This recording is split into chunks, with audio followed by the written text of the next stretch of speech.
y'all, and welcome back to another episode of Library Unlocked. I'm your host, Lauren Mobley. You already know library life can be full of ups and downs, but you can always come here with me and my guests to laugh and learn. All things library, all the time. Here, I can guarantee you we'll mix things up and lock it down. Y'all, today's episode is a lot of fun. I'm so excited, pumped, ecstatic, all the feelings, because Hugh H.D. Hunter is joining us. H.D. is the award-winning author of the middle grade series Futureland and YA book Something Like Right. Enjoy this convo with my Atlanta brother about his work, authors and librarians being the ultimate collab, and how politics are affecting the author atmosphere.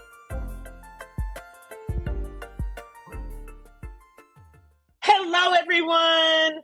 I am here with a very special guest today. And you should be watching on YouTube because he has the coolest hat. He is so cool. My good friend, one of my favorite authors, H.D. Hunter is here. What's up? What's up? Thank you for having me. I feel so lucky to be here. Well, I feel lucky to have you as a guest. Little old me, and like, oh my gosh, she's gonna be on my show. So thank you so much. You're always so cool, though. You're always so willing to support.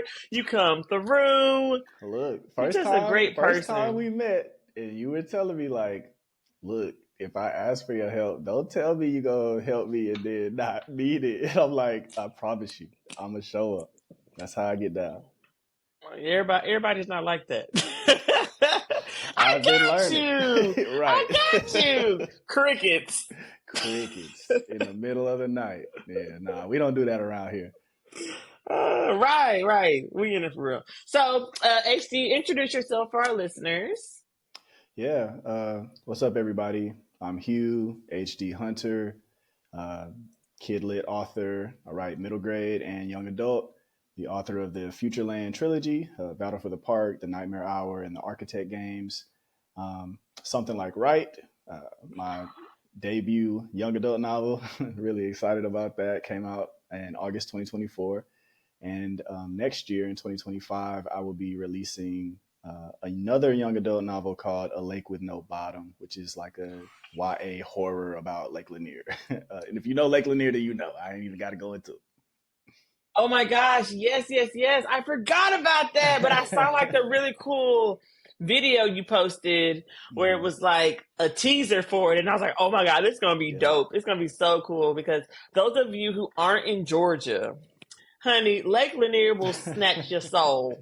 Look, it has happened many a time. Yeah, people keep going to this lake and people keep dying, and it's just like, it's sad and it's awful, but there's such a cool history. I mean, it's really tragic, but for sure. Cool. Yeah. Interesting. The word is interesting. History behind this lake. Can you talk a little bit about it? Yeah. I mean, that's facts, so you can talk about definitely. Yeah, it's all factual. We have a huge reservoir, a human-made lake here, about an hour north of the city of Atlanta. It's called Lake Lanier. And it's just enormous. Like, I wish I knew the proper, I guess, kind of geographical terms to say how large it is, but it's a huge lake.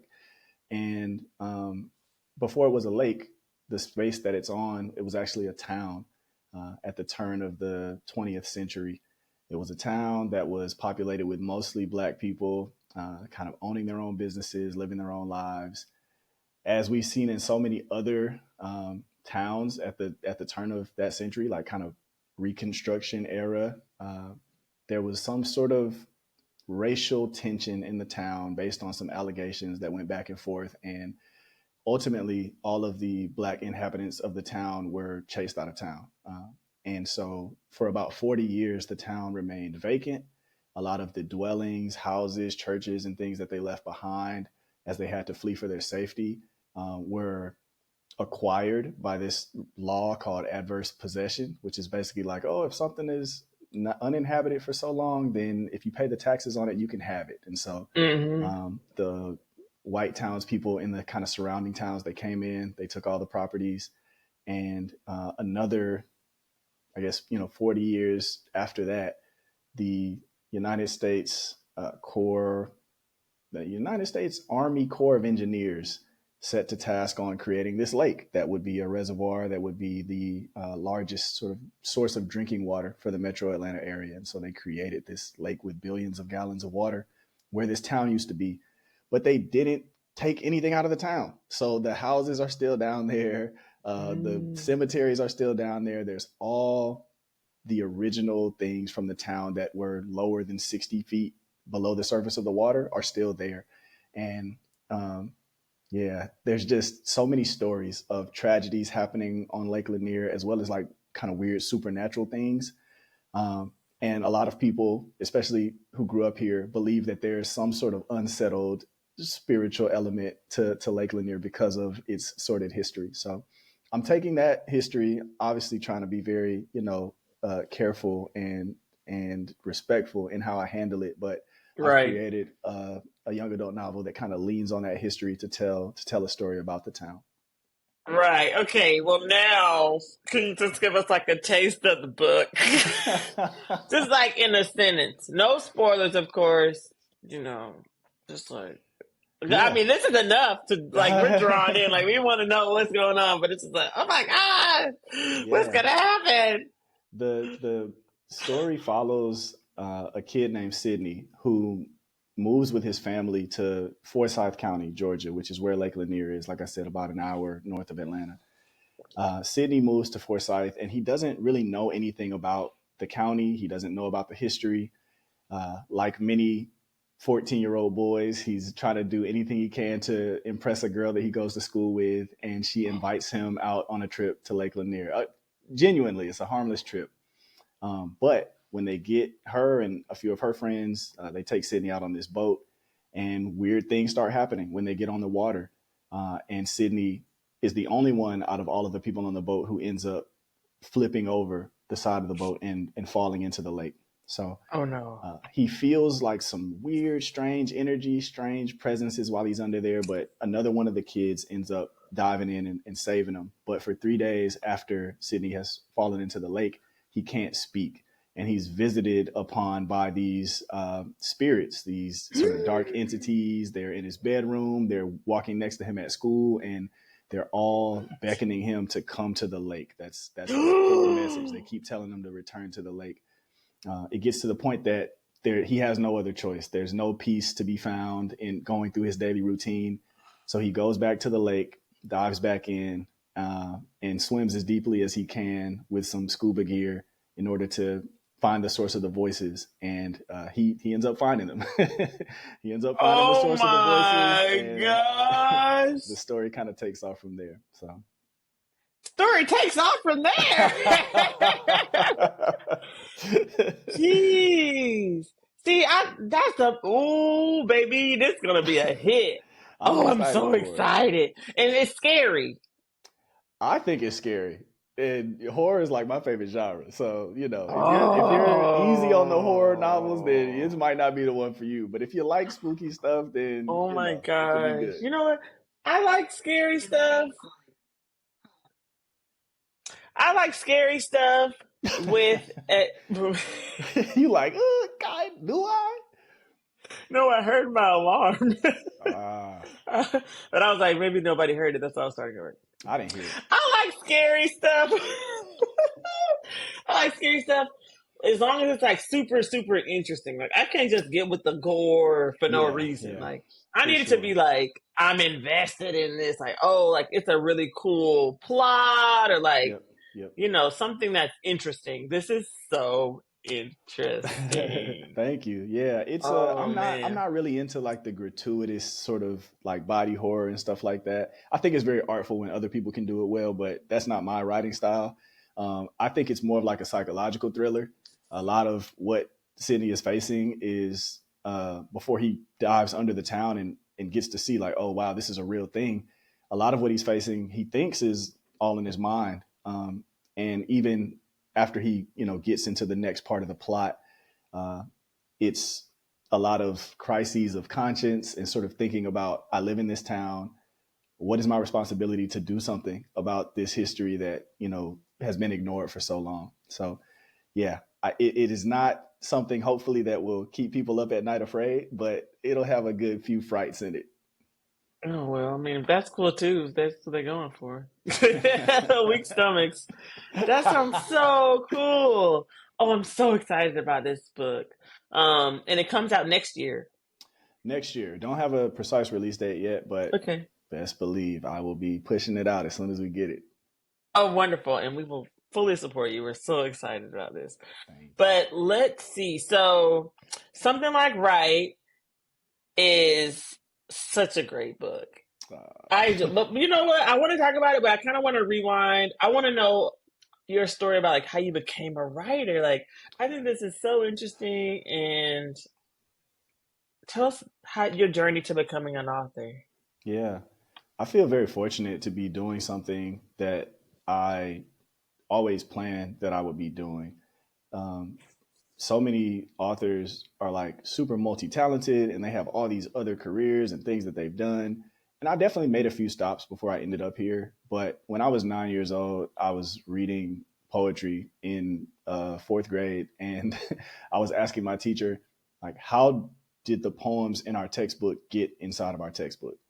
And because my brain is just like I need every puzzle piece to be together before I understand what's going on. She sat down with me and took the time to explain what it means to create a work of art and to have people enjoy it, to have it reproduced throughout time and space. And, she told me if you wanted to write something and you did a really good job, then people might be able to share it around. It might go around the world farther than you're able to travel physically. And after your time on Earth is finished, maybe the thing that you made will still be around, as a comfort or as an inspiration to people. And I mean, I was 9, and that just sounded like the most miraculous thing I'd ever heard. I'm like, this is what I want to do with my life.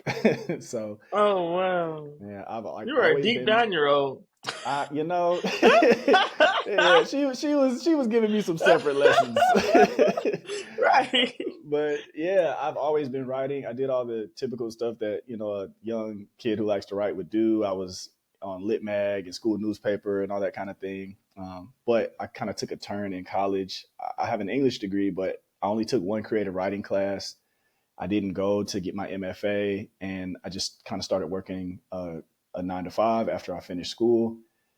And 9 to 5s aren't always fun. It took me about 2 months to be like, I got to do something creative. And so I started self-publishing in 2016, and Okay. I put out 2 self-published books. And after the second one, which was making its way around the UK, the US, and Canada, I thought, all right, I think this is my chance to like try to get in the industry proper and get an agent and go from there. Not just because people are reading my books, but because when they talk to me about them, they seem to be things that they're enjoying. And I was having a lot of fun writing just for the sake of writing, but knowing that people felt seen by some of the things that I was creating, I was like, I want to try to do this on a bigger scale. So yeah, 2018 and beyond, I did everything that they tell you to do. I wrote my pitches and finished my manuscript and got an agent. And, that's kind of what led into Futureland, which led into something like Right. Cool. So, what is the biggest differences between being self-published and being represented? Yeah, for me, it was really just, I guess I would say 2 things. One is the creative control. Like when you're doing your indie publishing thing, you obviously are the last say on pretty much every element of your I book. like Like, it. I'm yeah, print. it's right. Yeah, right. Let's go. So there's like a lot of responsibility because you are managing all the things like editorial, and I don't edit my own work. I would hire somebody to look at it for me, really to be that fresh set of eyes. But I got to find that person. I got to do those, create those contracts with artists if I want to design cover. I have to figure out a marketing and distribution plan. And so it's a lot of work, but it's work that, you get to say, this is where it starts and this is where it ends. And so I know a lot of Mm, people find comfort in that. And I like that I had the practice of doing it because it helped me understand how to identify what my desires are for my work. Like because I had to come up with them myself and execute on them. By the time I was working with an agent, it's like I can definitely tell you what I want. I may not always get it, but like I have an opinion. And then to the flip side, um, working with an agent or working with a larger publisher, you have a lot more support ostensibly. You have teams that are aligned to your project to help you with publicity and marketing and all this stuff. And, hopefully you get a good team that's like really tapped in on what your project is. And your core focus is just to write and try to make the book as good as it can be.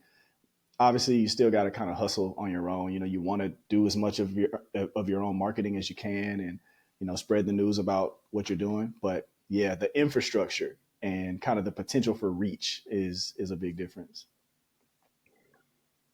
Oh, that's incredible. I always feel like there's so much to apply. I mean, being an author at all is just amazing, right? But to have that much,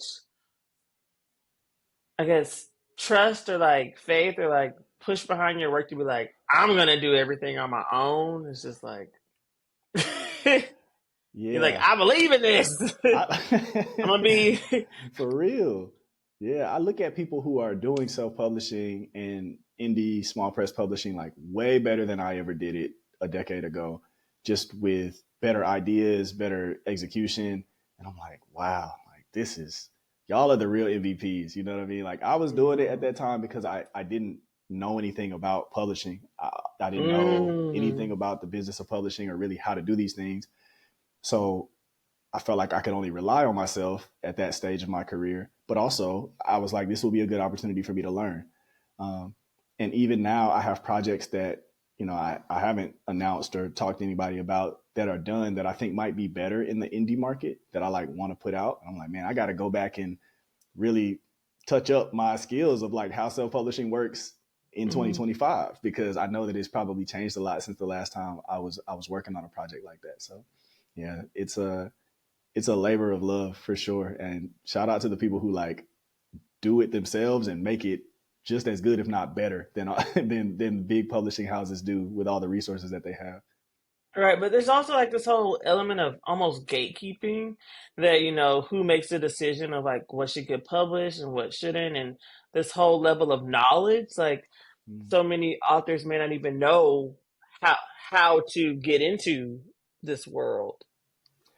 Yeah, I talk about gatekeeping a lot because I feel like it happens to many different authors of many different identities at many different levels of the process. And like Mm-hmm. everything from trying to get an agent to trying to sell a book to a publisher to even trying to get the appropriate support internally from sales and marketing teams for your book. Excuse me. I think I've like faced some type of barriers at each level of those, at each of those levels that feels like I can point to it and be like, there's really not a good reason that, I'm hearing pushback right now, aside from the fact that, maybe you just don't believe in what I'm doing. But like, that doesn't mean that it's not Mm-hmm. good. That doesn't mean that there's not an audience for it. And I think that sometimes, especially with a pretty homogenous demographic makeup in publishing, right? Like most editors, most people in publishing are white. It's hard to like get outside of your own lived experience to the degree that you can say, maybe this might not be something that I dig, but like there's some other people who are from a different cultural background than I have that would really enjoy this. And so my decision is going to be to help produce this for them. I think ideally, publishing would either work more like that or would have better representation across different identities. But yeah, it's just like a tough part of the business that we all have to face Right, and that's something we're seeing across the world right now. Like, how can across we the make world. people care about people who are not like them? Yes. How can I Yes. make you see that this is valuable experience and others will benefit from it? Um, Hmm. so interesting. So let's talk a little bit about the book because I loved it. It was I'm so glad you good, and I love that you just started off with such a punch, honey. Because some literally. books, literally, um, some books you gotta sit through, and I'm like, okay, we're on chapter 5. Give me something. And it's like, Right, oh, right. They in they here. fighting. Let's go. And that captures the student's attention too. So tell us a little bit about the book. What it was about before we start getting into some more questions. Yeah, for sure. So something like right, winner of the 2025 Black Caucus of the American Library Association Children and Youth Literary Award for debut. It's just like blowing my mind. It's Yes. like the first thing that I've won. Congratulations. Thank you, thank you. Congratulations. That's amazing. I appreciate it. Yeah, it's nice. It's It's nice such to a good create book, something. though. I Thank read you. that book so fast. That's good. That's what I want, because I know what it feels like to just languish with a book, and it's like Well, I had to know what was going to happen. You kind of kept it moving. that's a part of my MO. I do not like to play around. Like let's keep it pushing. Right. But yeah, the story follows a 17-year-old boy named Xavier. Everybody calls him Zay, and Zay is a pretty good kid. He's also just kind of like your average kid. He doesn't have a really defined talent or pathway forward in life that he's identified yet. And he's kind of just showing up to school, going through the motions. He ends up getting in a really bad fight with an older kid who's bullying a younger kid that he's trying to protect. But he takes it a little too far. And so he ends up getting expelled from his district school.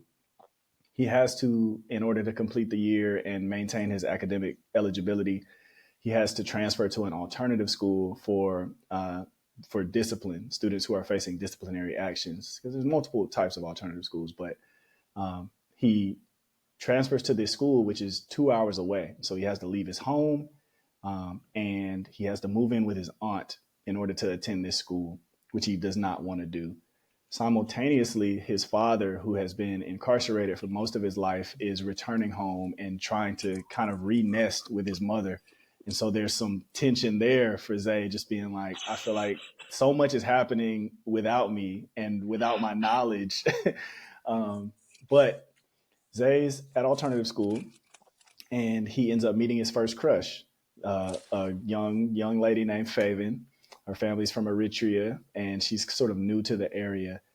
And Zay, who has never really wanted anything, who has never really liked anybody in a romantic way, he just finds himself bowled over by this young lady, and he starts to come out of his shell and try to figure out how he can establish like a relationship with her that really means something.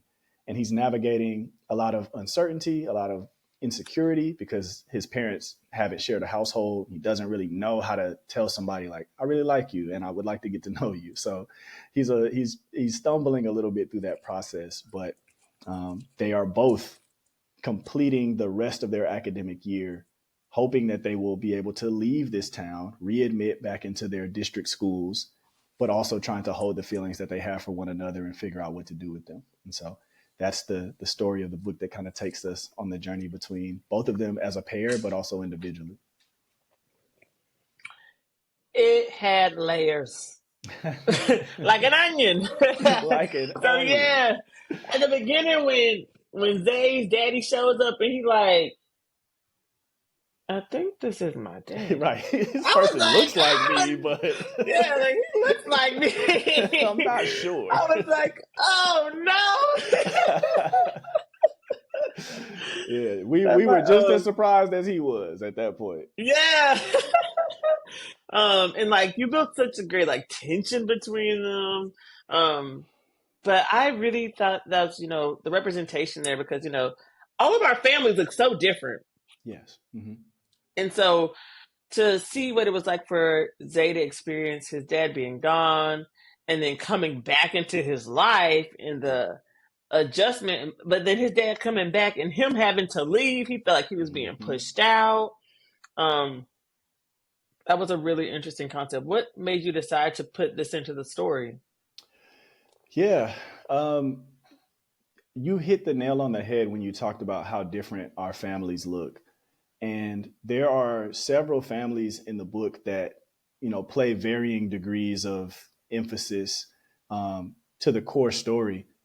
But you have Zay's parents who are like not together, but still have a lot of feelings for one another. They obviously have Zay that is keeping them connected. But Zay's father's been out of the home for almost a decade.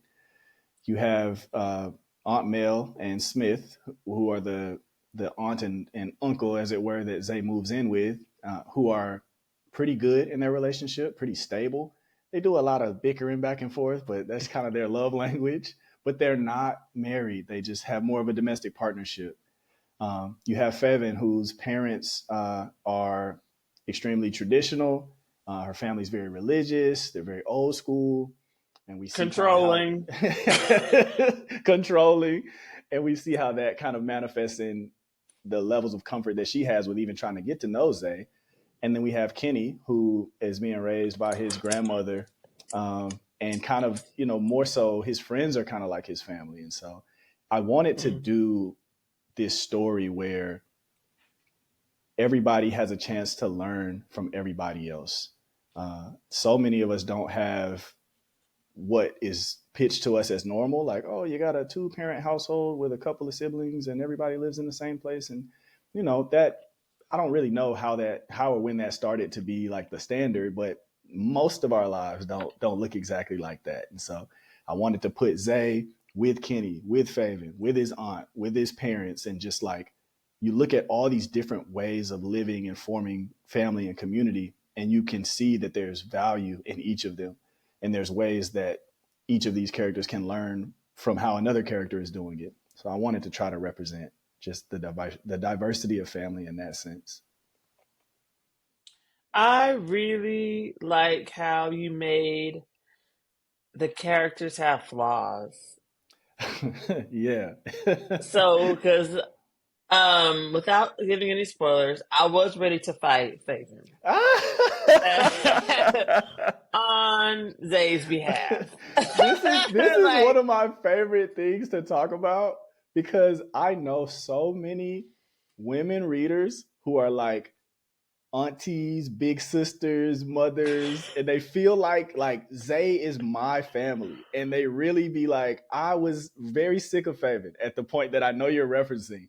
But I also think that, in another novel, in a more traditional like romance novel, she'd be perfect, right? If we're telling it from even this situation, like if we tell it from Faven's perspective, then I think that it would be the exact opposite. I think a lot of readers would be like, why is Zay acting how he's acting? And like, stop, doing what you're doing to this girl. So I love that people feel enough affinity for Zay to go up for him on his behalf, even though I don't necessarily think that you have to. I was about to come through the pages, but no, and then you did a really great job of explaining his thought process, because he went off the deep end. Yeah. He and had you break down way too much up on his ship. And you really did a great job of explaining after, and it talked me off the ledge, so that I didn't like, I was like, okay, when you say it like that, when you walk through your thoughts, and I think it was Kenny who was talking to him. Yeah. And helping him the voice of break reason, this down. Oddly enough. The voice of our comic relief throughout the whole book. Such a funny character. Like, this character is hilarious. Way that he helped Zay walk through his thoughts and kind of like ask these probing questions and gave her perspective. It was like, okay, I guess you're right. Yeah, you're right. Yeah, we could all just calm down a little bit and think about this. But yeah, no, that was such a good scene. That was such a good scene. I really like that scene too. One of the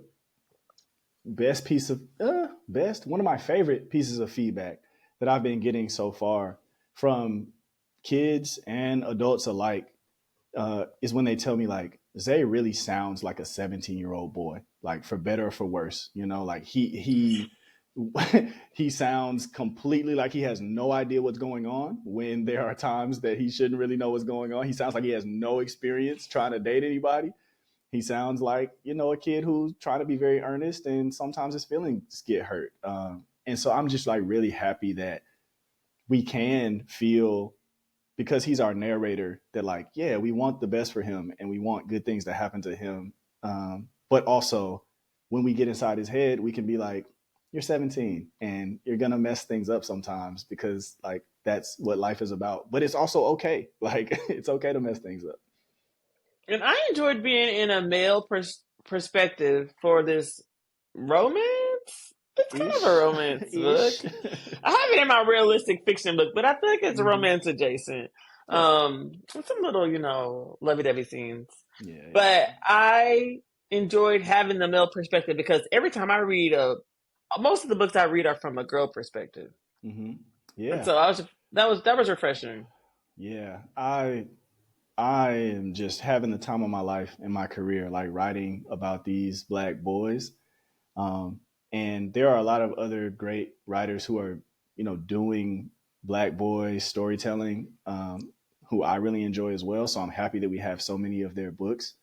But yeah, it's not as often that we get Black boys who are able to, from a narrative perspective, kind of be the lens that we're understanding the relationship through.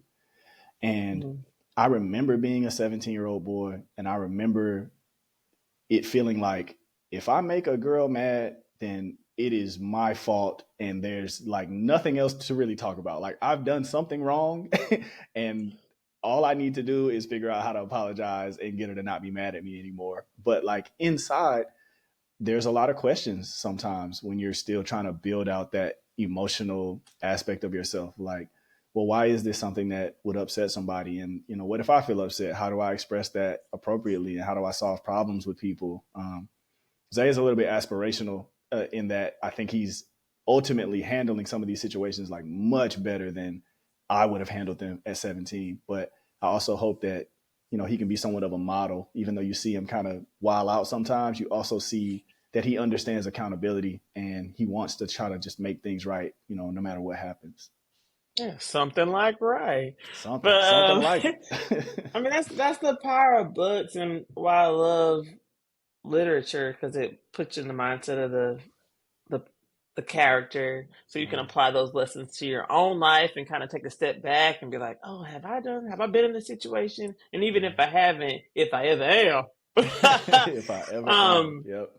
right, working with high schoolers and since I've been reading so much YA books, it's really helped me understand them more. Like this is y'all moving Yes. crazy, but Y'all are also like different, like just different. The what makes sense in your mind is just different. I can tell that the frontal lobes are different from you to older people, and I have to accept that, and I have to understand that what makes sense to you is just not gonna make sense to me. But we gotta figure out how to get a middle ground. yeah, and it's also like just put the phone down. That would help in a lot of cases for That sure. would help a lot. Um, yeah, when you're able to put the phone down, when you're able to put the phone down, pick the book up. Pick the book up. Yes, right. I'm gonna start like a whole campaign in my school, like take back your mind. Oh, yeah. That's kind of catchy though. I think so, because they're just like mindlessly scrolling, and Mm. it's doing no one any good. It's Yeah, doing no one any good. They that's such a topic. they just introduced I think it passed the bill to prohibit school phones in schools K-8 in Georgia, and I'm like, we need to have high school, Yeah, but big there's on it. also all this legislation about school libraries Mm. and the state level and at the national level that are affecting our libraries. Yep. I feel like authors and librarians have such an amazing partnership. Things are getting hot. Yeah, Like definitely. the heat is rising and it's been increasing, Hmm. like a frog in a pot. I don't even know if this is the right metaphor. I But know what you you're know what talking I'm talking about when about. Yep. they crank the heat and you don't notice it's hot until you on Hmm. fire. Well, Yep. we Yep. on fire. We on fire. Yeah.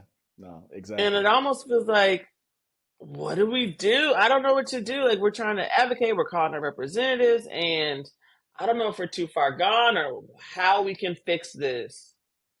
How is it affecting you as an author? Yeah. Yeah. Um, as an author, I think there's just like a lot of concern I have 4 books that are out and, about out and available. And though each of them touches on race and class and some of the other things that, the powers that be are trying to stifle us from having dialogue about, none of the books that I have available are broaching those topics as explicitly as my next 2 books are. The Lake Lanier novel, and then another project that my agent and I are working on selling currently. And the shift behind the scenes in kind of how publishers are handling certain titles that they feel like this can probably be banned, like more than likely, or this is going to be one of those books that um, directly deals with these topics. So, what is the value of the investment in this work, right? As much as Mm. we love the books that these companies bring to us, they are companies, and a lot of their decision making is centered around what their bottom line is going to look like. So for authors who already have books out in the market, who are courageous enough to be tackling these topics, I'm sure that we'll hear things like more bans, and they'll be not invited to do as many things as they were in the past, and there may even be some states where like they're not allowed to talk about certain things that are in their books, which just feels surreal. But for me, at this stage of my career, it's like I can feel the temperature changing around what people are comfortable with investing in. And Mm. it's sad because if you like kind of protract that line of thinking out, we may be in a situation, if bad things continue to happen, we could be in a situation where we have so many fewer of the books that we fought for the last couple of generations to do all of this representation and to help kids of different backgrounds feel seen. And so it definitely feels like we're regressing. But I love the library, the public library, school librarians, some of my favorite people. And, um, what I try to do as an author is just like make myself as available to them as possible. We're almost kind of working in the same sphere, which is at the ground level, at the grassroots level, in the media centers, in classrooms, in public libraries. And if we have the same mission, then there should be creative ways that we can work around whatever restrictions are being placed to do programs, or at the very least to put books in kids' hands. While we can. Like, I'm hoping that a time doesn't come where we Hmm. lose possession of the books, but like until that point in time, let's put as many books into kids' hands as possible. And so I just try to avail myself of however I can to my librarians who are there every day doing the work. We appreciate you. Authors and librarians are like the best connect, like Absolutely. the ultimate collab. Authors and librarians. No, for sure. um, I'm so grateful for you. Before I let you go, there's 2 things I want to ask you. Yep. That's 4 for my viewers on YouTube. Um, what are you? One, what are you reading right now? Yeah. Funny enough, I just finished the book Yellowface by Rebecca F. Kwong. I don't know if you've ever read it before. This is a grown-up book, so Okay, it's a that's little fine. bit outside of it's a little bit outside of my usual reading practices, but it is very juicy and very dramatic, which is also kind of like Oh. usually outside of my reading preferences. But it's essentially it's about an author of color and a white author who are kind of close colleagues, and a fictional story. And the author of color dies, and the white author is in their Fix apartment her when book. it happens, and they steal one of the author of color's unpublished manuscripts, and they pass it on as their own. And so actually a lot of the things that we're talking about, like in the previous question about diversity, about how publishing handles certain, Dang. titles, and kind of like just the drama and the mess that instability causes in the industry, this book handles them, and in my opinion, handles them very well. It was like I was turning pages for the last 3 days, like this is just ridiculous. Oh, this sounds so good. Yeah, This I sounds really enjoyed it. amazing. And I know you have a whole nother lens to it because you're coming from this, publishing world. So that adds a whole nother layer, but that sounds incredible. I really had to like remind myself who wrote the book because the characters was making me so mad that I was like, oh wait, this is like this is a social commentary, this is a satire. Like, let me chill Okay. because I was Oh, getting upset, but in a good way. Fairly, you had me like Fevin had me. Like Right? No, literally. But no, that's interesting because this is a thing though. Like, not necessarily stealing people's manuscripts, but writing a Black character or a character of a different ethnicity, white people will, and then putting a Black character on the cover, like this is their story. Right, and it's just, the whole thought about, is it authentic? And then I was wondering back in my head, like, why did you do that?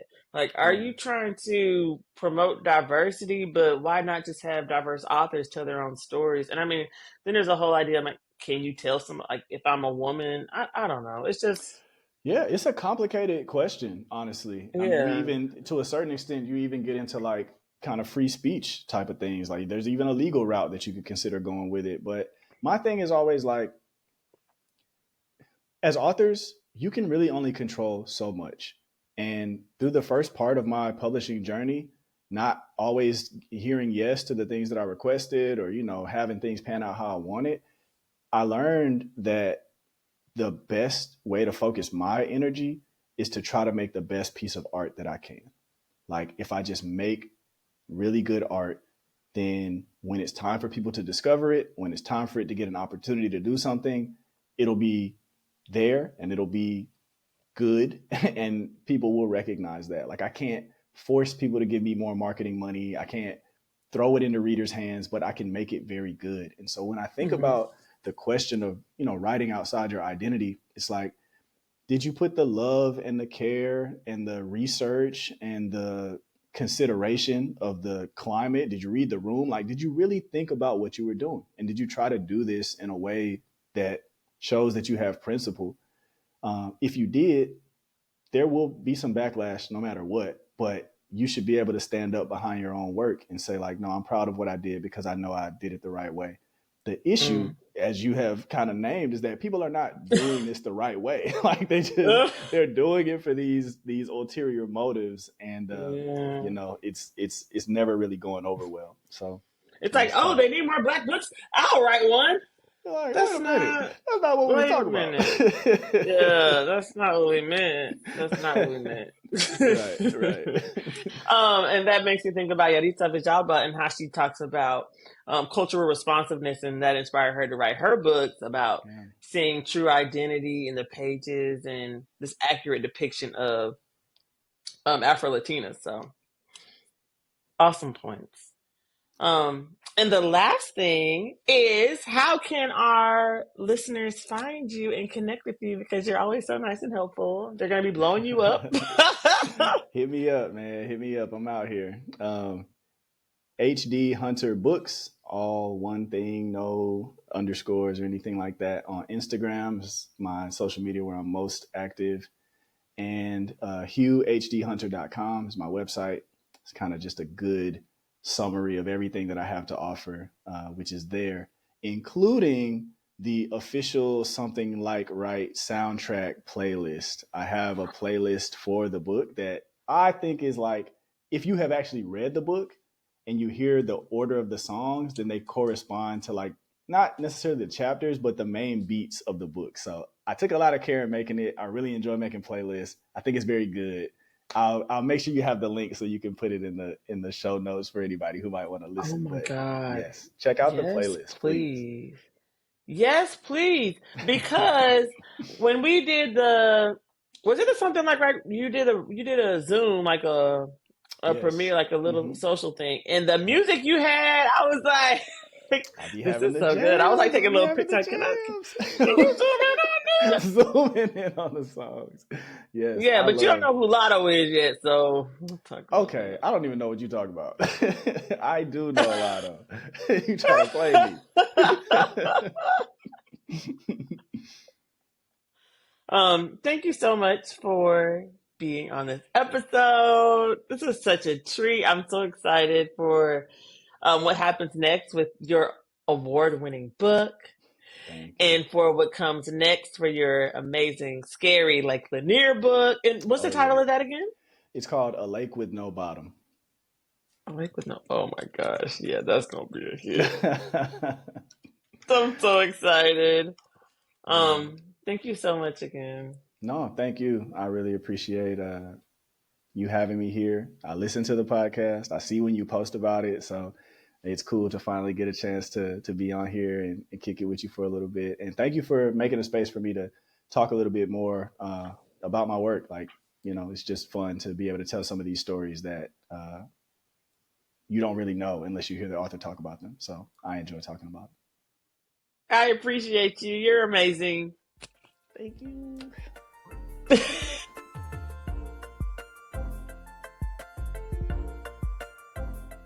Thank you so much for stopping by Library Unlock HD. If you haven't picked up his books, you are missing out. Make sure you check them out, pun intended, and add them to your collection. Also, if you're planning on attending the Georgia Library and Media Association Summer Institute in Savannah, be sure to catch HB there. As always, thank you for listening and keep that library unlocked.